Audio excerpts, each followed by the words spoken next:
20 लाख करोड़ रुपए का आया है। ये वास्तव में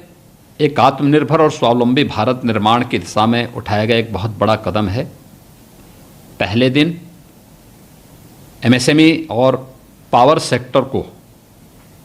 मजबूत बनाने के लिए जिस प्रकार की घोषणाएं हुई, वह भारत की वास्तविक ताकत है। लोकल को ग्लोबल बनाने की ताकत को आगे बढ़ाने का ही एक अगली कड़ी है। कल फेरी नीति से आच्छादित होने वाले ठेला, रेहड़ी, खोमचा, पटरी व्यवसायी के साथ साथ माइग्रेंट लेबर को फोकस करते हुए जो घोषणाएं हुई हैं, और आज भारत जैसे कृषि प्रधान देश में भारत के किसानों को ध्यान में रख करके जो घोषणाएं हुई हैं, 1 लाख करोड़ रुपए के कृषि इंफ्रास्ट्रक्चर पर खर्च करने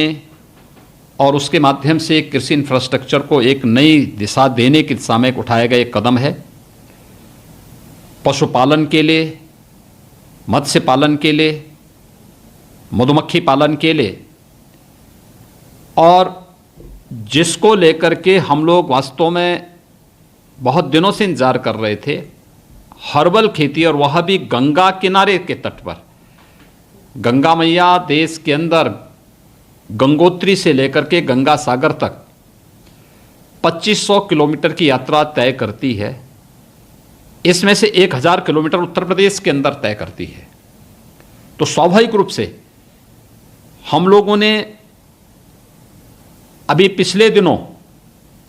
नमामि गंगे परियोजना के परिणाम स्वरूप आदरणीय प्रधानमंत्री जी की जो महत्वाकांक्षी योजना रही है, नमामि गंगे परियोजना, उस परियोजना की सफलता के परिणाम स्वरूप गंगा जी की अविरलता और निर्मलता में जो व्यापक परिवर्तन आया है, इसके लिए व्यापक जागरूकता के लिए हम लोगों ने एक गंगा यात्रा, नमामि गंगे यात्रा का आयोजन किया था। और नमामि गंगे यात्रा का उद्देश्य था कि गंगा जी के प्रति सनातन आस्था को और पुष्ट करने के साथ ही हम गंगा किनारे इस प्रकार की एक्टिविटी को बढ़ावा दें जो आस्था के साथ साथ अर्थव्यवस्था को भी मजबूत